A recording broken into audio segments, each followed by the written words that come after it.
जय हिंद बच्चों, लेकर आ चुका मैं आप लोगों के लिए डे 3 फिजिक्स से। नो डाउट ऑलरेडी मैंने आप लोगों को टर्निंग फोर्सेस का डे 1 और डे 2 में करवाया हुआ कॉन्सेप्ट और फिर न्यूमेरिकल है ना, प्रीवियस ईयर्स के क्वेश्चन, सैंपल पेपर के क्वेश्चंस। तो मेरे हिसाब से जितना मैंने आप लोगों को करवा दिया है दैट इज इनफ। उतना अगर आप लोगों ने कर लिया तो एकदम बल्ले बल्ले, जय हो। चलिए तो स्टार्ट करते हैं आज अपना second chapter, that is your work, energy and power. No doubt will start from work. तो ध्यान रखना है, वर्क की जो डेफिनेशन होती है वो ऐसे होती है, work is said to be done, मतलब काम हुआ है, सेड टू बी डन कब, ध्यान रहे, only when a force acts on a body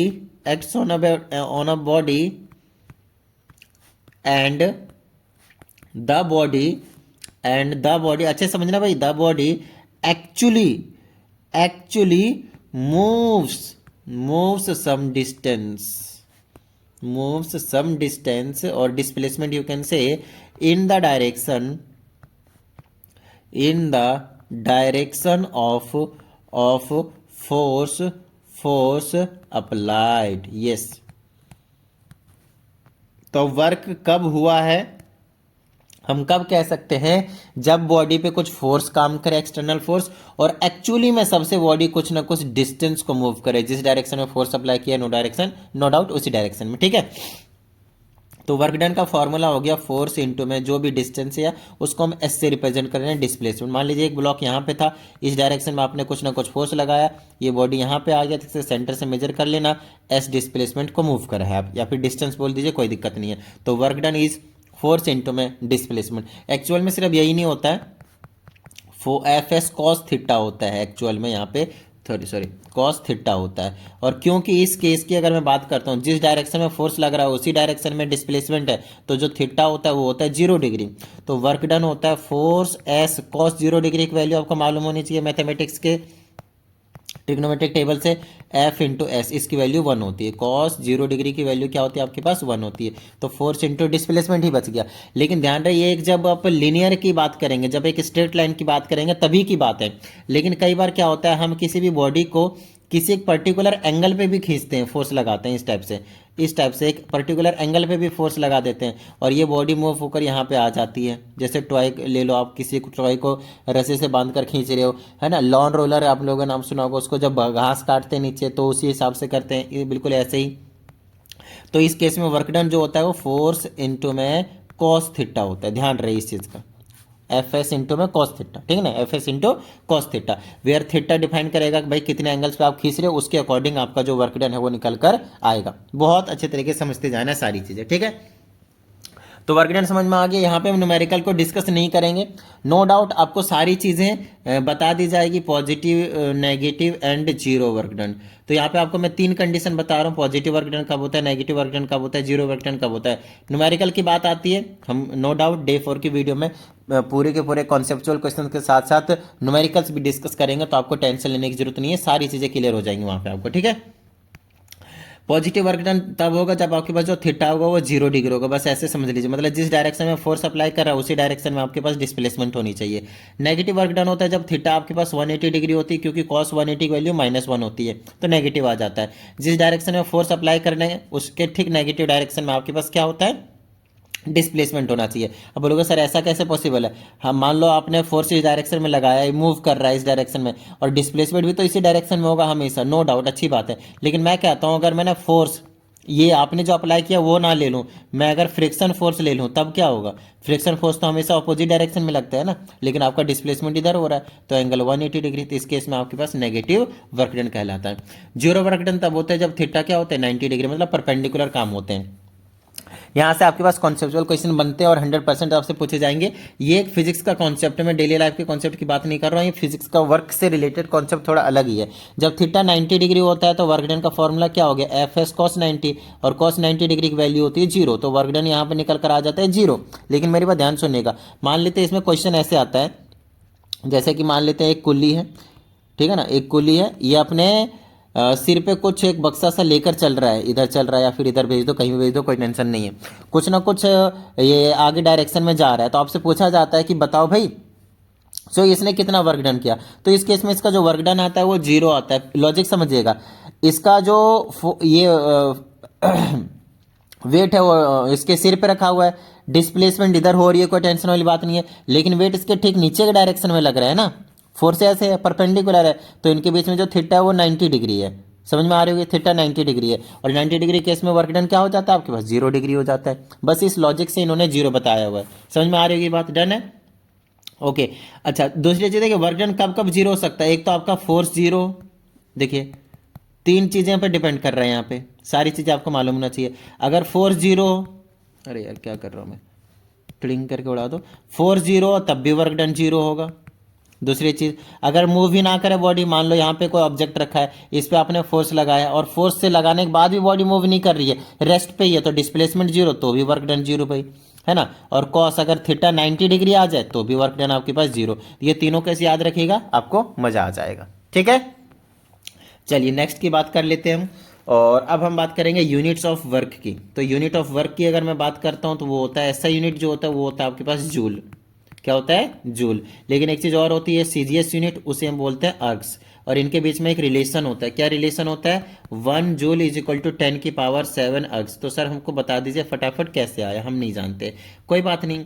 work done is equal to force into में डिस्प्लेसमेंट होता है। ठीक है, 1 जूल को डिफाइन करेंगे तो 1 न्यूटन का फोर्स लगाएंगे और बॉडी मूव करनी चाहिए 1 मीटर से, तो 1 joule is equal to newton को डाइन्स में जब कन्वर्ट करते हैं, डाइन होती है इसकी सीजीएस यूनिट, तो उसकी रिलेशन 10⁻5 डाइन्स लास्ट चैप्टर में बताया हुआ, डे 1 में भी और डे 2 में भी। ठीक है, और मीटर को लिख देंगे 100 सेंटीमीटर में।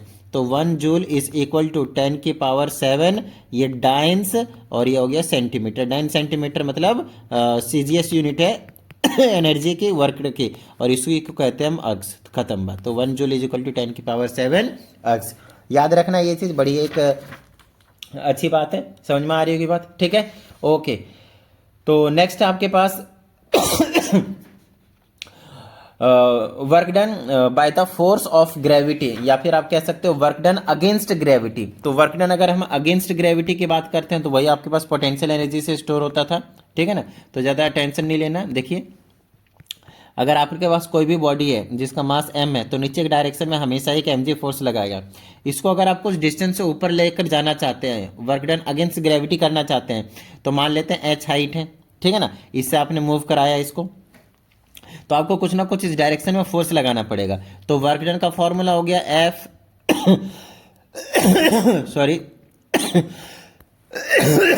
आशीष, relax relax relax. Okay great. तो फोर्स आपने कितना लगाया, देखिए मिनिमम फोर्स आपको लगाना पड़ेगा mg ताकि ये उठे, हालांकि उससे ज़्यादा ही लगाना पड़ेगा। जो सबसे ज़्यादा मिनिमम की बात कर रहा हूँ आपको mg लगाना ही पड़ेगा। नीचे के डायरेक्शन में हमेशा एक वेट लगता है ना। डिस्प्लेसमेंट आपने कितना कराया, h कराया। कॉस 0 डिग्री है क्योंकि फोर्स और जो डिस्प्लेसमेंट है दोनों का डायरेक्शन सेम है, तो इसका आ जाता है mgh। ये याद रखना, वर्क डन अगेंस्ट ग्रेविटी है ये, तो वर्क डन अगेंस्ट ग्रेविटी याद रखना, वर्क डन अगेंस्ट ग्रेविटी। ठीक है, और ध्यान रहे इसी चीज को इस बॉडी के अंदर ऊपर यहाँ पे जाते हैं तो पोटेंशियल एनर्जी स्टोर्ड हो जाता है। आगे हम इसके बात करेंगे, ज़्यादा टेंशन मत लीजिए। ठीक है, फॉर्मूला यही सेम रहता है, पोटेंशियल एनर्जी को यू से रिप्रेजेंट करते हैं और फॉर्मूला हो जाता है mgh। Got it. चलिए आगे की बात कर लेते हैं। वर्क हो गया, अब हम बात कर लेंगे एनर्जी की। तो एनर्जी का मतलब होता है ability to do work. Ability, किसी को लग रहा है सर के दिन पूरे हो गए, अरे अभी नहीं भाई, अभी नहीं मरूंगा। हाँ चलो, एबिलिटी टू डू वर्क। अब एबिलिटी टू डू वर्क का क्या मतलब है, आपके पास कितना काम है करने का, कहने मतलब योग्यता कितनी है आपकी, आप कितना काम कर सकते हैं। ठीक है ना, कितना ज़्यादा काम कर सकते हैं, उसी को बोलते हैं एबिलिटी टू डू वर्क, या फिर आप कह सकते हैं कैपेसिटी टू डू वर्क। ठीक है ना। अच्छा ध्यान रखिएगा, ये जो वर्क है वो आपके पास एक स्केलर क्वांटिटी है। क्या वो एक स्केलर क्वांटिटी, याद है ना, जिसके पास डायरेक्शन फिक्स नहीं होता है। ठीक है, देखिए work done is equal to force into displacement. Force भी एक वेक्टर क्वांटिटी होती है और डिस्प्लेसमेंट भी आपके पास एक वेक्टर क्वांटिटी होती है। ठीक है ना, तो जब दोनों ही वेक्टर होते हैं तो मल्टीप्लाई करते हैं ना तो स्केलर बन जाता है, ऐसे याद रख लीजिएगा। एनर्जी भी आपके पास एक स्केलर क्वांटिटी है, कोई टेंशन लेने की कोई ज़रूरत नहीं है, एबिलिटी टू डू वर्क है। अब एनर्जी की जब हम बात करते हैं तो यहाँ पे जो चीज़ें निकल कर आती है वो आते हैं आपके पास इसके टाइप्स ऑफ एनर्जी, और यहाँ पे आप टाइप्स ऑफ एनर्जी दो तरह के पढ़ेंगे। एक आप पढ़ेंगे इसके बारे में पोटेंशियल एनर्जी, और एक पढ़ेंगे आप काइनेटिक एनर्जी। पोटेंशियल एनर्जी और दूसरी चीज़ पढ़ेंगे आप काइनेटिक एनर्जी। तो चीज़ों को बहुत अच्छे तरीके से समझिएगा। इन शॉर्ट में ज़्यादा वक्त नहीं लूँगा, 20 से 25 मिनट में मैं सारी चीज़ें यहाँ पे रैपअप कर लूँगा, लेकिन कहीं ना कहीं मैं आपको सारी चीज़ें इन शॉर्ट सबको समझाते हुए जा रहा हूँ। समझ में आ रही है ना बात? ठीक है, तो पोटेंशियल एनर्जी किसी भी बॉडी में आता है पोजीशन की वजह से कि उसकी पोजीशन कहाँ पे है, ठीक है ना। पोटेंशियल एनर्जी जैसे कभी हमने आपको समझाया, फॉर्मूला होता है mgh, ऐसे याद रखना mgh, है ना। कोई भी बॉडी है यहाँ पे अर्थ पे, तो उसकी पोटेंशियल एनर्जी कितनी है? 0। क्यों? क्योंकि हाइट की वैल्यू क्या है आपके पास? 0 है। h की 0, पोटेंशियल एनर्जी 0। अगर मैं इसको यहाँ पे लेकर आ गया तो हाइट कुछ ना कुछ आ गया, तो पोटेंशियल एनर्जी हो जाएगी आपके पास mgh। यहाँ तक समझ में आ गए? ठीक है। नेक्स्ट है काइनेटिक एनर्जी। काइनेटिक एनर्जी का फॉर्मूला होता है हाफ एम वी का स्क्वायर। काइनेटिक एनर्जी कितना होता है? Half M V square. तो कोई बॉडी जब मोशन में आती है तो उस बॉडी के अंदर जो पोटेंशियल एनर्जी होता है, पोटेंशियल एनर्जी होता है वो कन्वर्ट होते जाता है मोशन में, बोले तो काइनेटिक एनर्जी में कन्वर्ट हो जाता है। हमेशा ध्यान रखिएगा, पोटेंशियल एनर्जी प्लस में kinetic energy is equal to mechanical energy. देखिए इसका मतलब ये है कि कंजर्व रहती है एनर्जी, इन दोनों का सम हमेशा 100% रहता है। कई बार क्या होता है बॉडी के, देखिए अगर रेस्ट पे है तो कोई दिक्कत नहीं है उसका, वैसे यहाँ पे 0 है। धीरे धीरे धीरे मोशन में आता जा रहा है, पोटेंशियल एनर्जी कन्वर्ट होता जा रहा है किस में? काइनेटिक एनर्जी में, अगर मोशन में है वो तो, ठीक है। जब फिर से रेस्ट पे आ जाएगा तो काइनेटिक एनर्जी 0 हो जाएगी और पोटेंशियल एनर्जी 100% हो जाएगी। लेकिन दोनों का सम हमेशा कितना होने वाला है आपके पास? 100% ही होने वाला है, ठीक है। ओके, अब यहाँ पे कई बार हमारे पास डेरिवेशन करने के लिए आ जाता है काइनेटिक एनर्जी का, तो बड़ी छोटी सी चीज़ें अच्छे से समझ लीजिएगा। तो उसके लिए क्या करना है आपको, एक बॉडी लीजिए जो u इनिशियल वेलोसिटी से मूव कर रहा है, जिसका मास क्या है आपके पास? m है, and after some time t, है ना, इट कम्स टू रेस्ट, तो इसकी फाइनल वेलोसिटी क्या हो जाएगा आपके पास? 0।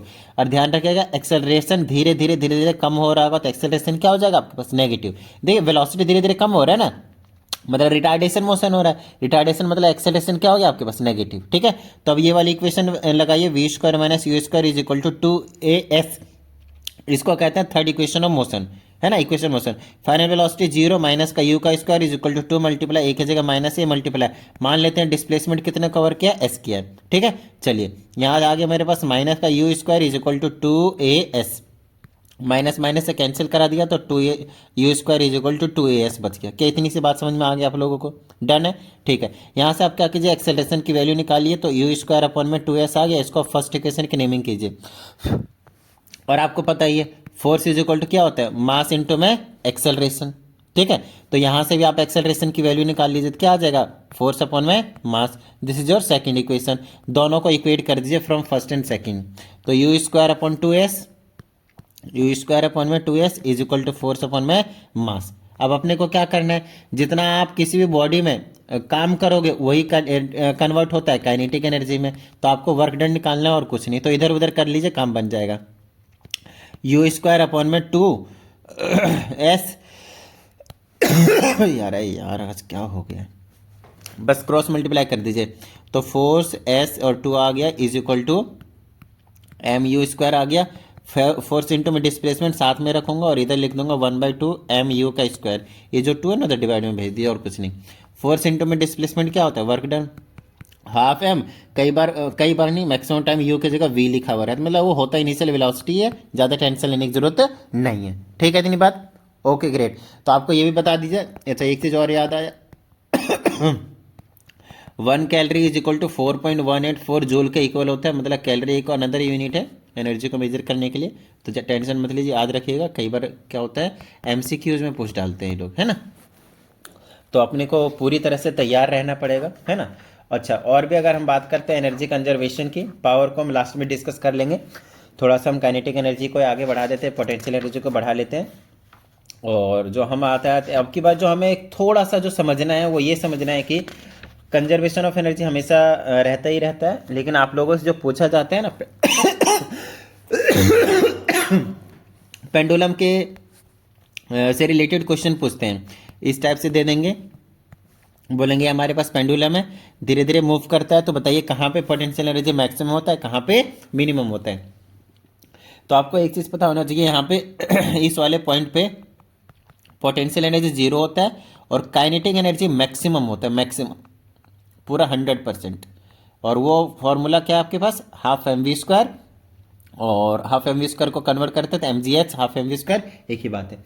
उसके बाद हमारे पास एक्सट्रीम पोजीशन, मान लो कि ये बॉडी इधर आ गई होगी या फिर ये वाली बॉडी हो सकती है इधर आ गई होगी, इनको बोलते हैं मीन पोजीशन, इसको और इसको कहते हैं हम एक्सट्रीम पोजीशन। इसमें आपके पास पोटेंशियल एनर्जी मैक्सिमम रहता है और काइनेटिक एनर्जी आपके पास जीरो रहता है। बताइए क्यों? क्योंकि यहाँ पे आने के बाद फाइनल वेलोसिटी जीरो, जब वेलोसिटी जीरो हो गया तो काइनेटिक एनर्जी का फॉर्मूला क्या होता है, हाफ एम वी स्क्वायर। तो जब वेलोसिटी ही जीरो आ गया आपके पास, समझ में रहे, यहाँ पे वेलोसिटी ही जीरो आ गया आपके पास, तो ये पूरा काइनेटिक एनर्जी जीरो हो गया। यहाँ पे भी बिल्कुल सेम काम होगा, पोटेंशियल एनर्जी आपको मैक्सिमम देखने को मिलेगी और जो काइनेटिक एनर्जी होगी वो आपके पास जीरो देखने को मिलेगी। तो और इससे रिलेटेड आपके पास एक ग्राफ भी आता है, तो कई बार बनाने के लिए दिया जाता है, तो टेंशन मत लीजिए, ऐसे सीख लीजिएगा कि ये आपके पास हॉरिजॉन्टल पोजीशन है और ये इधर आप एनर्जी वाला एक्सिस है। अच्छा, अगर मैं सबसे पहले अगर एक एनर्जी की बात करता हूँ तो यहाँ पे मैक्सिमम मान लेते हैं पोटेंशियल एनर्जी है, तो कुछ धीरे धीरे धीरे धीरे कम हो रहा होगा और वो कन्वर्ट हो रहा होगा काइनेटिक एनर्जी में, इस तरीके से, ठीक है ना। और जो दूसरा वाला हो जाएगा आपके पास, और वो कुछ इस तरीके से आ जाएगा भाई, एक ये वाला ग्राफ बना दिया, एक यहाँ से निकाल लीजिएगा कुछ इस तरीके से शिंग करके, ठीक है। और ये वाला होगा आपके पास टोटल एनर्जी, ये वाला, ठीक है ना, ये वाला यहाँ पे टच करता हुआ जा रहा होगा इस तरीके से, और ये होगा टोटल एनर्जी। तो ये वाला यहाँ से देख लीजिए, जीरो से इस तरीके से जा रहा है, बढ़ रहा है बढ़ रहा है बढ़ रहा है बढ़ रहा है आ रहा है, और ये वाला आ जाएगा यहाँ पे, यहाँ इस वाले पॉइंट को लिख दीजिएगा मैक्स एनर्जी, मैक्सिमम एनर्जी। समझ में आ गई होगी इतनी बात, डन है। तो ये पोटेंशियल एनर्जी है और काइनेटिक एनर्जी के बीच का ये रिलेशन है, और ये वाला आपके पास टोटल एनर्जी का ग्राफ रहता है। तो कई बार यहाँ पे आपसे पूछा भी जाता है, तो ज़्यादा टेंशन लेने की जरूरत नहीं है, ठीक है। तो आगे चलते हैं हम, और इस यहीं पे हम डिस्कस कर लेते हैं थोड़ा सा पावर से रिलेटेड चीज़ें। और पावर से रिलेटेड चीज़ें का क्या मतलब है, पावर का मतलब है आपके पास रेट ऑफ डूइंग वर्क। कोई टेंशन वाली बात नहीं है, क्वेश्चंस करेंगे उस टाइम पे भी आपकी सारी जो चीज़ें हैं वो डिस्कस कर ली जाएंगी कहीं ना कहीं, और क्वेश्चंस जो मैं आप लोगों को करवा रहा हूँ ठीक उसी के बेस पे वैसी ही चीज़ें आपसे पूछी जाएंगी, टेंशन मत लीजिएगा, ठीक है ना। और क्वेश्चन हम करवा देंगे, उसकी टेंशन मत लीजिए।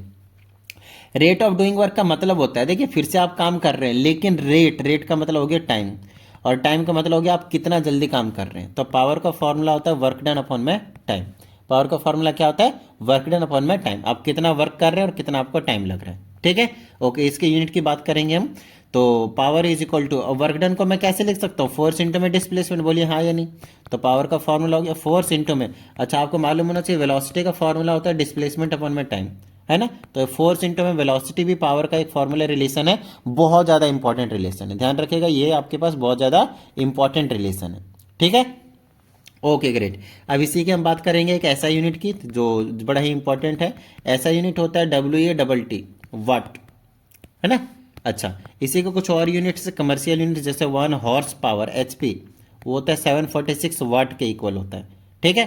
1 किलो वाट जो कि आपके पास 1000 वाट के इक्वल होने वाला है ना। मेगावाट 10 की पावर 6 वाट होगा। 1 गीगावाट, जिसको गीगावाट पढ़ते हैं, 10 की पावर 9 वाट होगा, है ना। उसके बाद माइक्रोवाट भी कई बार पूछा जाता है, 1 माइक्रोवाट 10 की पावर -6 वाट होता है। तो 1 नैनोवाट भी पूछ सकते हैं, बट ठीक है, इतना इनफ रहेगा आप लोगों के लिए। ये कुछ इंपॉर्टेंट थे जो मुझे लगा कि आप लोगों को बताना चाहिए, तो ज़्यादा टेंशन मत लीजिए। अभी तक जो मैंने आप लोगों को चीज़ों को करवाया है वो बड़ी छोटी छोटी सी चीज़ें हैं, इन शॉर्ट ही करवाया है, न्यूमेरिकल भी हमने आपको डिस्कस नहीं करवाया हुआ है, और कुछ डेरिवेशंस थे और काइनेटिक एनर्जी करा दिया, और ज़्यादा कुछ मैंने आप लोगों को कराया नहीं, लेकिन हाँ इतना करवाया है कि इसी से जितने भी क्वेश्चंस आपके बनते हैं वो सारे आप करने के लायक हो जाएंगे। तो ज़्यादा टेंशन नहीं लेना है, बहुत अच्छे तरीके से प्रैक्टिस करते रहनी है। और आप लोगों को कुछ चीज़ें बता देता हूँ मैं फटाफट, जैसे कि कई बार क्या होता है, कुछ चीज़ें ऐसी होती है जो आपको समझ में नहीं आता, चाहे आप यूट्यूब पे वीडियो देख लें या फिर कहीं से कुछ भी कर लें, ऑफलाइन से भी समझ में नहीं आ रहा है, तो उसकी टेंशन मत लीजिए, समझाने की गारंटी मेरी है। समझ में आ रही है ना, समझाने की गारंटी मेरी है, लेकिन बस आपको जितना काम मैं करने के लिए बोलूँगा उतना काम करते रहना है। और फिर भी अगर कोई मतलब प्रॉब्लम आती है तो उसके लिए आप पर्सनल क्लास को प्रेफर कर सकते हैं, ठीक है। अगर आपको ज़रूरत पड़ती है तो तो ध्यान रहे ये जो क्लास रहेगा वो पेड रहेगा, क्योंकि इसमें हम आपको 1-on-1 क्लास देंगे, या फिर आपकी अगर ग्रुप बनती है तो ग्रुप बना देंगे। तो टेंशन लेने की कोई ज़रूरत नहीं है, वो आप अपने आप हिसाब से देख लीजिएगा। और 74 28 52 56 69 ये आपका व्हाट्सएप नंबर है, जिसमें आप मैसेज करके आप सारी इन्फॉर्मेशन ले सकते हैं। चलिए, तो उम्मीद करता हूँ आप सभी को समझ में आ गया होगा कि मैं क्या बात कर रहा हूँ, क्या सारी कहानी चल रही है। और सारी चीज़ें अगर कंसेप्ट भी क्लियर हो चुके हैं, तो डे 4 में हम डिस्कस करेंगे प्रीवियस ईयर्स के क्वेश्चंस, और साथ ही कुछ सैम्पल पेपर के क्वेश्चंस रहेंगे, कुछ न्यूमेरिकल डिस्कस करेंगे, जहाँ के जिसको करने के बाद आपके कंसेप्ट हो जाएंगे बिल्कुल क्रिस्टल क्लियर, और वर्क एनर्जी एंड पावर में से और एक्स्ट्रा कुछ भी करने की ज़रूरत नहीं पड़ेगी। समझ में आ गई बात? चलिए, तो अगर आप लोगों को समझ में आ गया सारी चीज़ें, तो वीडियो को लाइक कर दीजिए। साथ ही अगर आप इस चैनल पर एक नए स्टूडेंट हैं तो चैनल को सब्सक्राइब करके बेल आइकन को जरूर प्रेस कीजिएगा। चलिए, मिलते हैं अगली वीडियो में, प्रैक्टिस करते रहिएगा। जय हिंद।